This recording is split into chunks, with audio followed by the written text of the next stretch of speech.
Episodio 1. El primer rezo que hizo temblar el altar. Nadie la vio entrar. La iglesia estaba cerrada.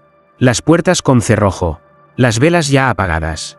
Y sin embargo, esa noche, alguien rezó.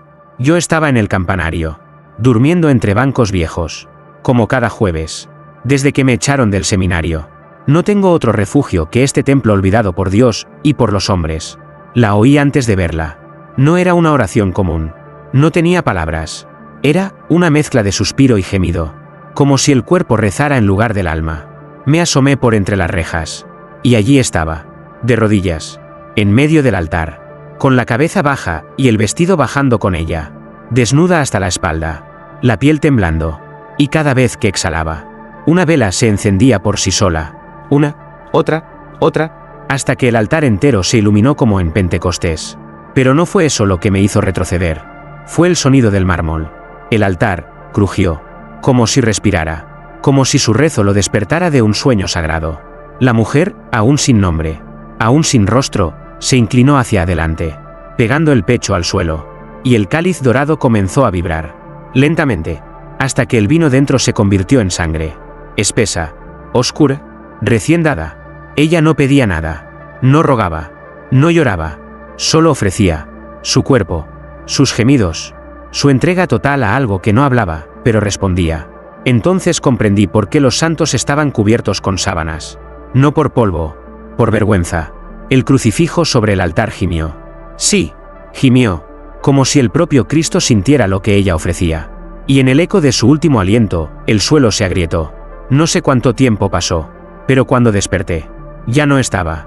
Solo quedaba una mancha de vino, o de sangre, y una vela aún encendida, con la llama temblando hacia abajo.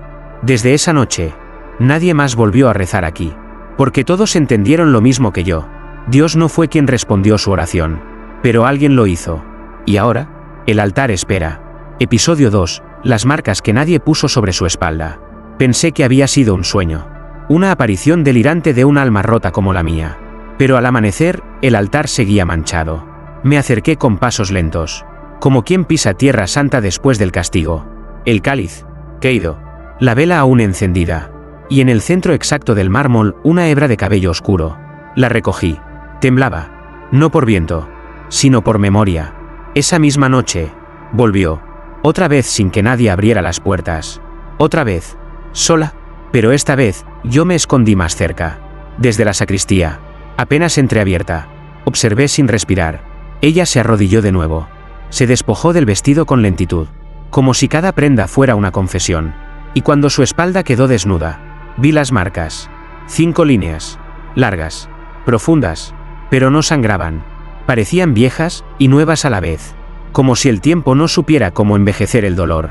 Ella pasó los dedos sobre ellas, y al hacerlo, el aire cambió. Se volvió denso, cargado, como si su piel llamara a algo que ya conocía el camino. Y entonces, comenzó a rezar, pero no con voz, con movimientos. Se inclinó hacia atrás, arqueando su cuerpo como un arco sagrado.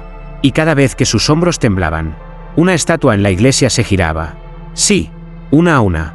Las figuras mudas comenzaron a mirar hacia el altar, hacia ella, incluida la Virgen. Una lágrima bajó por el rostro de mármol. No de tristeza, sino de celos.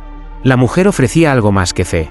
Ofrecía su cuerpo, como si supiera que la carne era el único idioma que aún entendía lo divino. Y el altar, por segunda vez, respondió. Las losas bajo sus rodillas se agrietaron. Un humo fino y oscuro se filtró por las rendijas. No olía a incienso, olía a cuerpo, a deseo reprimido durante siglos. Y entonces, una marca más apareció sobre su espalda. La sexta, fría, profunda. Ella no gritó, solo sonrió, y cerró los ojos, como si el dolor la completara. Yo no pude dormir esa noche, porque en mis propios hombros amanecieron 2 líneas rojas.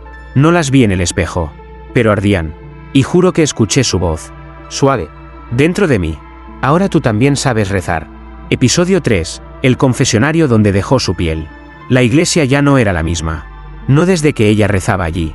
Las paredes, antes frías y mudas, ahora susurraban, no con voz, sino con ecos de placer contenido, como si la piedra recordara cada gemido que su cuerpo había ofrecido al altar. Esa noche, no vino al centro, no encendió velas, No desnudó su espalda frente a la cruz. Fue directo al confesionario. Yo la seguí. Ya no por curiosidad, sino porque algo dentro de mí ardía cuando no la veía. Un vacío entre las costillas. Como si mis órganos se hubieran hecho a la forma de su rezo. Entró al lado izquierdo. Se arrodilló. Y cerró la celosía con suavidad. Yo entré al lado opuesto. Temblando. Sabiendo que no tenía derecho. Pero sabiendo también que el pecado ya me habitaba. No vi su rostro. Solo su respiración. Cortada. Lenta. Cada vez más profunda. ¿Qué quieres confesar? Me atreví a preguntar. Silencio. Hasta que algo cayó por la rendija. Una pequeña tira de piel. ¿Fina? Curvada. Aún tibia. ¿Qué estás haciendo? Susurré. Ella exhaló. Lo mismo que siempre, darle algo a cambio a lo que me escucha. Toqué la madera. Estaba húmeda. No de llanto, sino de sangre. Y entonces la vi. Por una grieta. Pude espiar su espalda. La séptima marca aparecía. Pero no como las otras. Esta brillaba. Como si ardiera desde dentro. Ella presionaba el cuerpo contra la madera del confesionario. Y mientras lo hacía, las paredes crujían. Como si la iglesia no soportara tanto deseo contenido entre rezos. Una grieta bajó desde el vitral de San Miguel. Otra en el púlpito. Y entonces, ella susurró algo que me heló la médula. Cada vez que alguien se confiesa sin verdad, una parte de mí debe pagarlo. Abrió la puerta. Salió sin mirarme. Cuando me atreví a salir, toqué la madera donde ella había estado. Parte de su piel seguía adherida. Como una firma. Como un contrato sellado con carne. Esa noche, me senté donde solía orar. Quise decir algo. Rezar, pedir perdón. Pero el altar no respondió. Solo una frase me vino a la mente. Y no era mía. Ahora que has tocado lo que es mío, tendrás que arder también. Episodio 4. La primera vez que el crucifijo lloró placer. Las estatuas estaban cubiertas. Las velas no se encendían.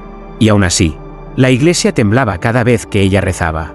Yo empecé a sentirlo antes de entrar. El aire alrededor del templo era más espeso. Más cálido.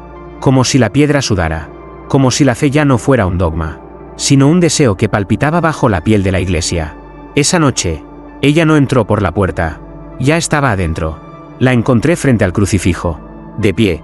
Desnuda. Con los brazos extendidos. Imitando la cruz. Su cuerpo brillaba bajo una luz que no venía de ningún lado. Una iluminación suave. Íntima. Como si solo Dios, o algo más oscuro, pudiera verla así. Me escondí detrás de las columnas. Y entonces lo vi. El Cristo del altar movió los labios. Primero pensé que era mi mente. Pero no. Una gota descendió por su mejilla. No de sufrimiento. Era placer. Sí. Una lágrima espesa. Roja, como vino caliente. Cayó sobre el pecho de la figura. Y la madera gimió. Ella se arrodilló. Se inclinó hacia adelante. Y con los labios pegados al suelo, comenzó a orar. No eran palabras. Eran sonidos suaves. Respiraciones que parecían invocar. Invocar y ofrecer. A cada exhalación, el crucifijo se agrietaba un poco. Como si su carne respondiera desde la cruz. Como si Cristo, por un instante eterno, sintiera deseo. No vine a blasfemar, susurró ella. Sin levantar la cabeza. Vine a recordarle que antes de amar al mundo, amó un cuerpo. Entonces se tocó el vientre. Y el suelo vibró. Los bancos crujieron. El órgano soltó una nota larga. Profunda, como un gemido desde las entrañas del templo. El rostro de Cristo comenzó a desgastarse. La sonrisa de madera se torció en algo más humano. Más íntimo. Más terrenal. Yo no podía respirar. Cada parte de mi cuerpo quería arrodillarse. No por fe, sino por obediencia a algo que ya no parecía sagrado. Pero sí eterno. Cuando ella se levantó, el crucifijo se partió. La cruz cayó al suelo. Y por primera vez desde que la iglesia fue construida, nadie se atrevió a colgarlo de nuevo. Porque todos supimos lo mismo. Él también había sentido. Y no quiso olvidar. Episodio 5. El rezo que abrió la herida de la Virgen. Hay imágenes que la fe nunca quiso ver. Imágenes que no están en los evangelios, pero que viven en los templos. La mañana siguiente, la encontré otra vez. No en el altar. No en el confesionario. Sino de pie. Frente a la estatua de la Virgen. Desnuda. Silenciosa. Con el rostro cubierto por su propio cabello. Como si la vergüenza no fuera suya, sino nuestra. La Virgen, esa figura de mármol blanco que todos en el pueblo temían mirar por demasiado tiempo, parecía distinta. No por su postura, ni por sus ojos, sino por lo que emanaba. Un perfume. Dulce, peligroso, como incienso mezclado con sudor. como si el mármol recordara el cuerpo. Ella se acercó lentamente, puso las manos sobre el vientre de la estatua, y comenzó a rezar. Sus labios no se movían, solo el pecho, subiendo, bajando, como si respirara en nombre de todos los que ya no sabían cómo orar. Entonces ocurrió. La Virgen sangró. Una línea fina descendió desde su vientre. No era pintura, no era un truco, era sangre verdadera, tibia, que recorría la piedra como si buscara venganza. Yo retrocedí. El suelo se volvió pegajoso, el aire más pesado. La mujer se arrodilló, abrazó los pies de la estatua, y en ese momento, lo sentí, un impulso, una necesidad de pedir perdón por pecados que aún no había cometido, pero no por miedo, por deseo. La herida en la estatua se abrió más. Un segundo hilo de sangre brotó, y cayó directamente sobre el cuerpo de la mujer. Ella no tembló, no lloró, solo alzó el rostro, y susurró: ahora sí, ahora escucha. La iglesia entera gimió. Las ventanas vibraron. Los bancos se doblaron como si cargaran demasiado peso. Y en el eco del templo, una voz desconocida respondió: lo que fue concebido con pureza, ahora ha sido despertado con carne. Desde entonces, la Virgen no volvió a sonreír. Su mirada es otra, no de compasión, sino de recuerdo. Y cada vez que alguien pasa frente a ella, siente una punzada en el vientre, como si algo dentro también deseara arrodillarse. Episodio 6. El cura que no pudo dejar de mirarla. Era cuestión de tiempo. Ningún hombre puede resistirse eternamente a una oración que gime, menos aún si esa oración tiene cuerpo, y carne, y sangre viva bajo la piel. El padre Julián llevaba 20 años sin faltar a una misa. Un sacerdote recto, seco, de esos que parecían más estatua que hombre, hasta que ella apareció. Él fue el último en negar lo evidente, en cubrir el crucifijo caído, en lavar el mármol manchado de vino y de algo más, en mirar a otro lado cada vez que la mujer oraba entre las sombras del altar. Pero no se puede mirar a otro lado cuando lo sagrado te respira en la nuca. Esa noche lo vi, lo juro por lo poco que aún creo. Ella estaba de rodillas, desnuda, frente a la Virgen aún sangrante, rezando con el pecho pegado al suelo, los muslos abiertos como si esperara la redención por la espalda. Y él la miraba desde la sacristía, con la sotana apretada en los puños, con la boca entreabierta, y con los ojos llenos de un fuego que no venía del infierno, sino del deseo negado. El crucifijo que colgaba de su cuello cayó al suelo, no por accidente, sino como si ya no quisiera acompañarlo. Ella levantó la mirada, y lo vio, y no se cubrió, solo abrió más los brazos, como si le dijera: ven, como si supiera que incluso el celibato tiembla. Julián dio un paso, luego otro. La iglesia no lo detuvo, Dios tampoco. Cuando estuvo frente a ella, no habló, solo cayó de rodillas, y lloró. No puedo rezar más, susurró, solo puedo mirarte. Ella le acarició el rostro, y al tocarlo, la piel de Julián se manchó, una línea de sangre fina, que bajó desde su frente hasta su cuello. Ella no lo besó, no lo abrazó, solo dijo: ya no necesitas orar, tú eres el rezo, y yo, la respuesta. Al amanecer, lo encontramos dormido en el altar, desnudo, temblando, con marcas en la espalda iguales a las suyas.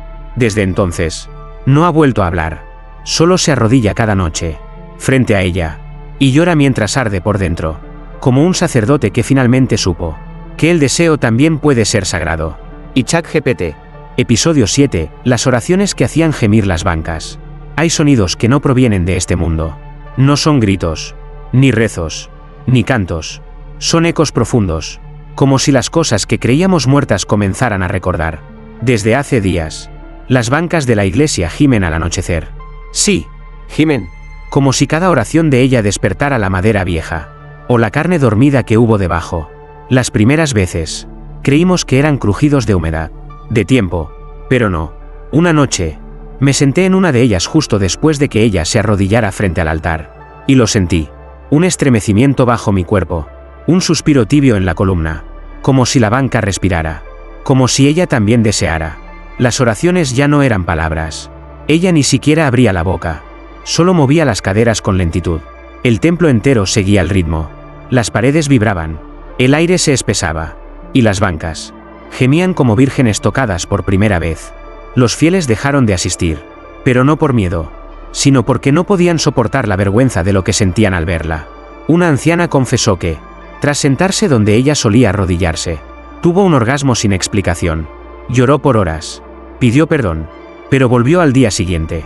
El padre Julián, que ya no celebraba misa sino que la miraba como un discípulo hambriento, dijo una frase que se quedó grabada en todos. Este templo ya no pertenece al espíritu. Es carne viva. Y ella es su centro. Una noche, durante su oración más larga, todas las bancas comenzaron a moverse, deslizándose apenas unos centímetros hacia el altar, como si algo dentro de ellas quisiera acercarse, tocar, entregarse. Yo vi a un hombre desnudarse sin querer, como poseído, como si sus ropas lo estorbaran para adorar. Y ella ni siquiera lo miró, solo siguió moviendo su cuerpo. Su piel sudada reflejaba la luz de las velas, como si fuera óleo sagrado.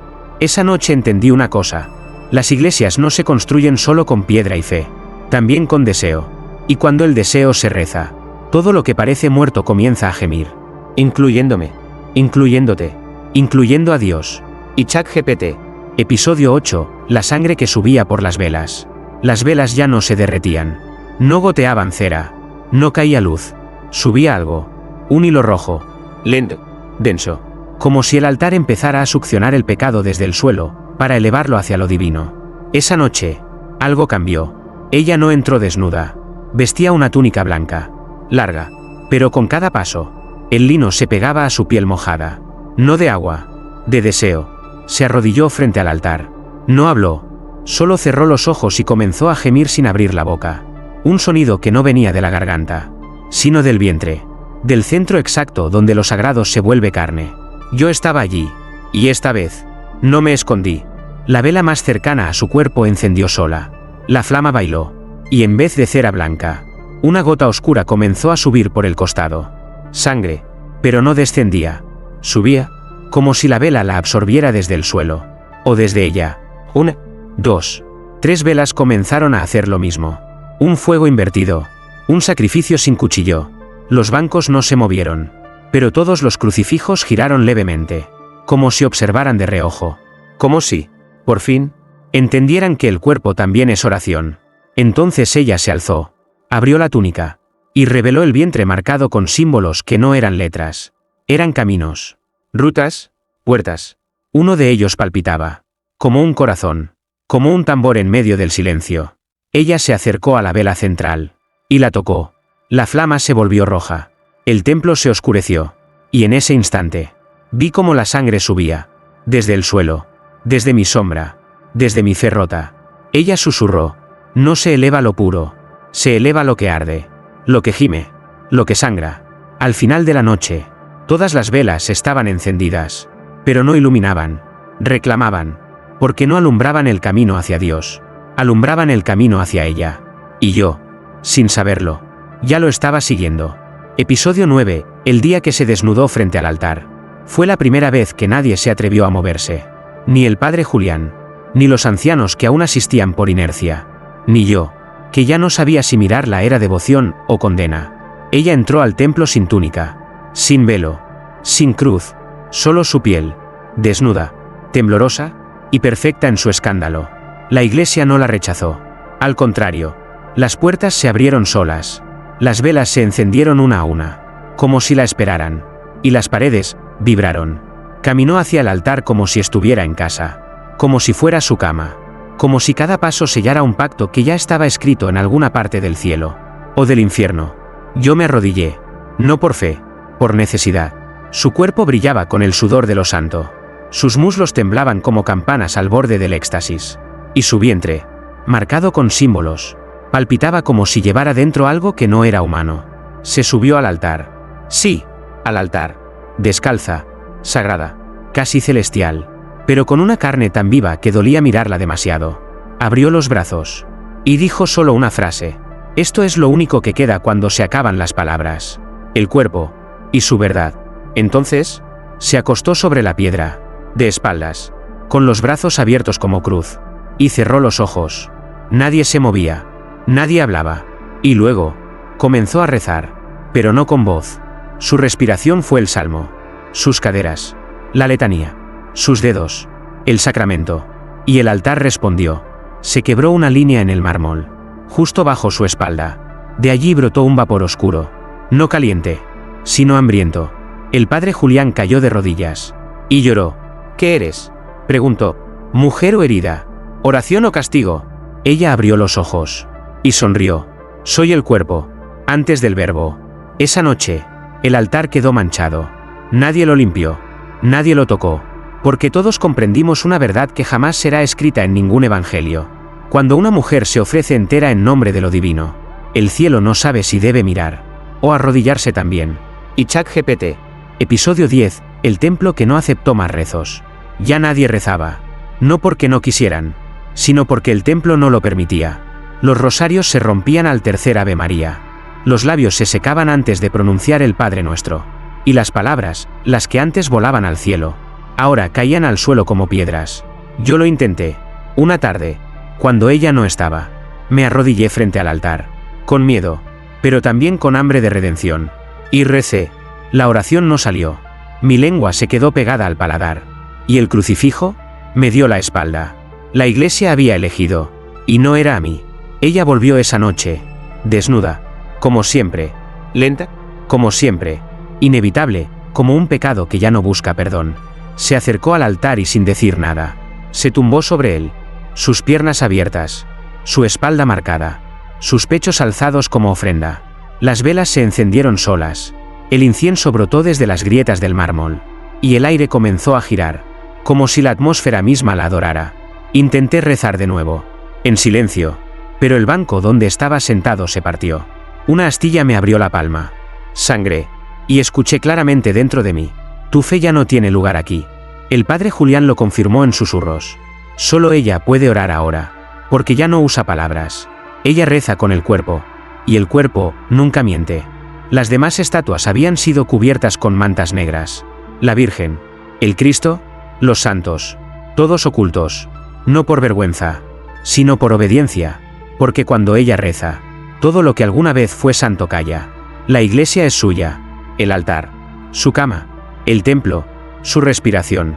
Y nosotros, solo restos, sombras sentadas en rincones que alguna vez fueron sagrados, ahora condenados a mirar, como una mujer sin voz es escuchada por todo lo invisible.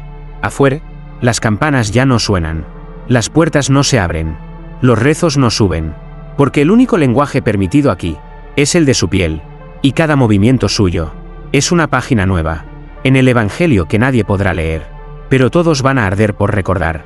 Episodio 11. La última oración que partió el cielo.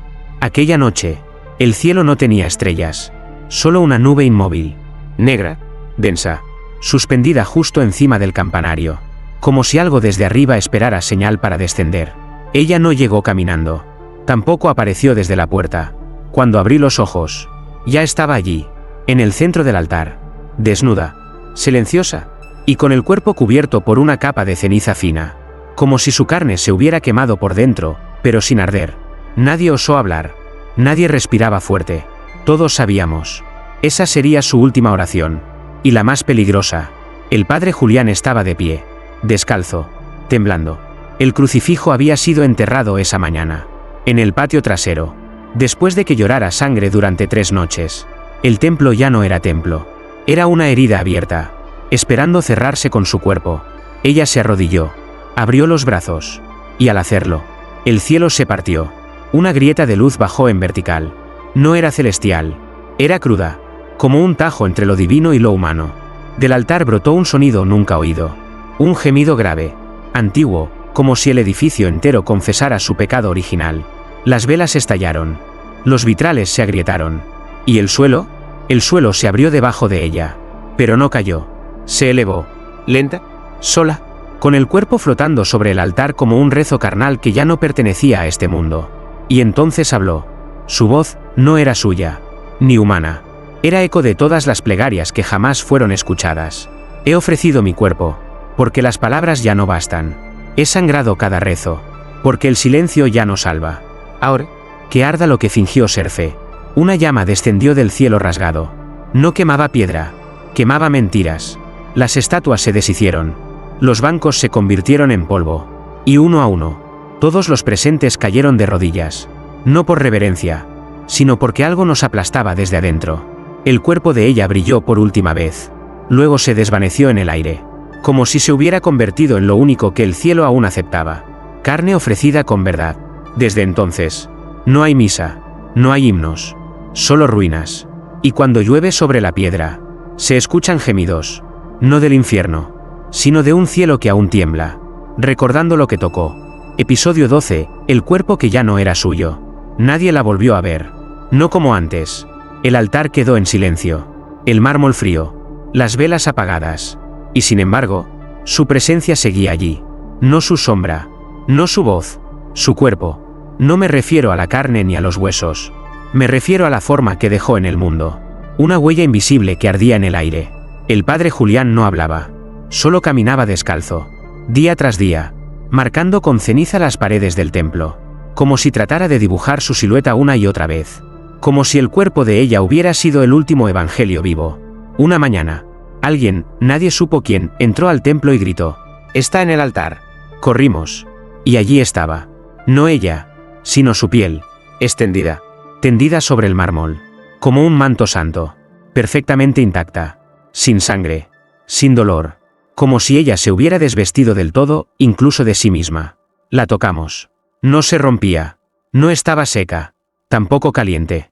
Era una piel viva, pero sin cuerpo, sin voz. Al tocarla, una mujer cayó de rodillas. Comenzó a convulsionar, a llorar, a gritar cosas que nadie comprendía, hasta que murmuró: «Está dentro de mí». Su rezo no se fue. Ahora vive en quien la recuerda.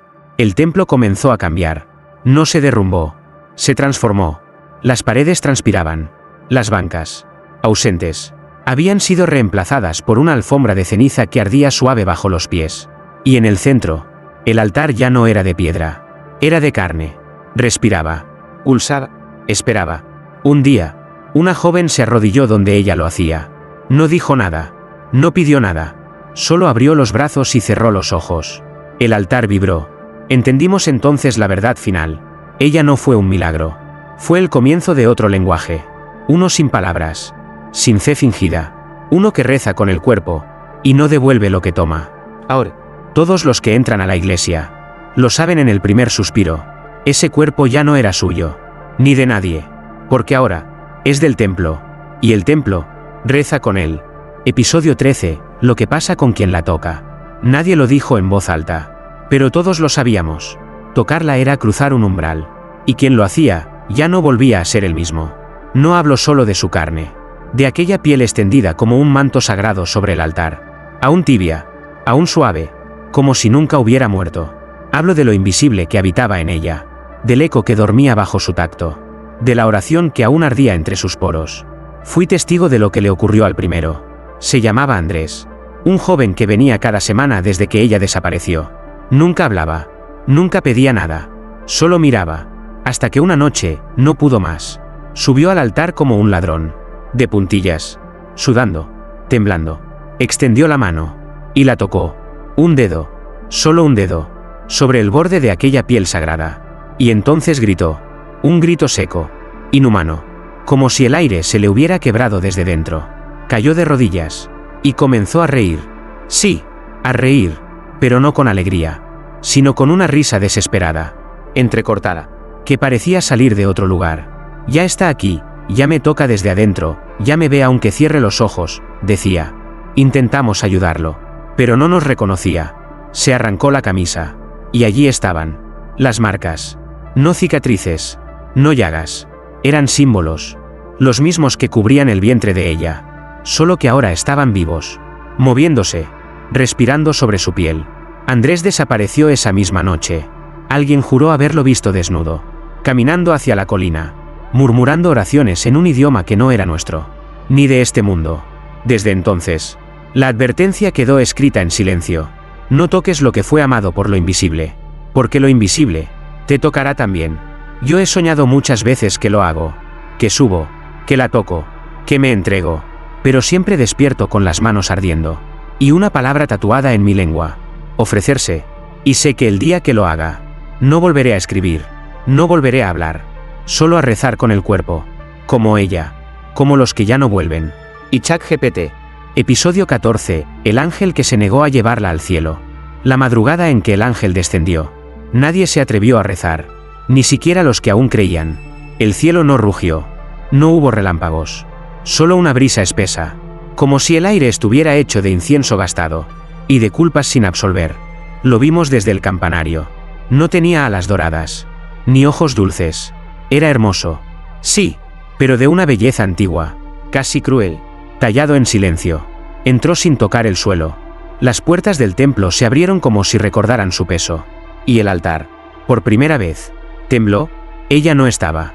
No en cuerpo, solo su piel extendida, aún viva, aún tibia, palpitando con cada paso que él daba. El ángel no lloró, no miró a nadie. Fue directo al altar. Y al llegar, se arrodilló. Yo no podía entenderlo. Él, criatura del cielo, arrodillado ante la carne de una mujer que sangraba oraciones, colocó su mano sobre la piel, y murmuró, no palabras humanas, no un idioma, una plegaria rota, una súplica invertida. La iglesia entera se estremeció. El padre Julián cayó al suelo, convulsionando. Un niño vomitó sangre sin haber comido nada. Y las campanas sonaron sin que nadie las tocara. Entonces, el ángel habló. Solo una frase, en voz baja, pero todos la escuchamos como si nos la gritara desde dentro. Ni el cielo la quiere, porque ella ya pertenece a lo que está más allá, de lo alto y de lo bajo. Intentó llevarse la piel, pero no pudo. Sus dedos se quemaron. La carne lo rechazó. El altar gimió con rabia. El ángel se puso de pie, herido, humillado, y antes de desaparecer entre las sombras del templo, nos miró a todos y dijo, cuiden lo que ahora es templo, porque cuando regrese, no será para adorar, será para cerrar la última puerta. Desde entonces, la piel brilla cada noche, como si esperara, no al cielo, no a un ángel, sino al próximo cuerpo, que sepa orar con la misma entrega, y arder sin pedir permiso. Episodio 15, la iglesia que se cerró con su respiración. No hubo campanadas, ni misa, ni despedida, solo un suspiro, uno largo, hondo, tan lento que parecía eterno. Y fue suyo, el último aliento de una mujer que jamás pidió fe, porque ella era el rezo, el fuego, la carne, y el altar. Ese suspiro recorrió los muros, penetró las columnas, tocó los vitrales sin romperlos, y los vitrales, como si entendieran, se nublaron para siempre. Fue como si la iglesia entera exhalara con ella, como si después de años, siglos, de fingir ser un templo, por fin pudiera descansar. Yo estaba allí, con las manos sobre la piedra caliente, el cuerpo arrodillado, y los labios sellados. Quise decir algo, pero ya no había palabras, solo el eco del suspiro, ese que quedó flotando en la nave central, suspenso, invisible, sagrado. La piel que ella dejó sobre el altar, esa reliquia viva, ese evangelio de carne, se desintegró lentamente, no en ceniza, en polvo dorado, como si el aire quisiera quedársela, como si el mundo entero la respirara por última vez. Y entonces ocurrió, la iglesia se cerró sola, primero las puertas, con un crujido suave, casi amable, luego las ventanas, que se sellaron como párpados. Después, el púlpito se derrumbó en silencio. El confesionario se cubrió de moho al instante. Y el altar se hundió en el suelo. No quedó nada, ningún símbolo, ninguna imagen, solo piedra, y el aire, y ese suspiro eterno, repitiéndose una y otra vez como si el templo respirara en su nombre. Algunos intentaron volver semanas después. Ninguno pudo entrar, ni forzando, ni rezando, ni llorando, porque la iglesia ya no es una iglesia. Es ella en forma de muro, de sombra, de viento que acaricia la nuca y hace temblar sin tocar. Y si algún día pasas por ese lugar abandonado, donde las flores crecen torcidas y las aves no cantan, acércate en silencio, pon la mano sobre la piedra, y escucha. Si lo haces bien, sentirás su respiración. Y entonces sabrás, la oración nunca terminó, solo cambió de cuerpo, tal vez al tuyo.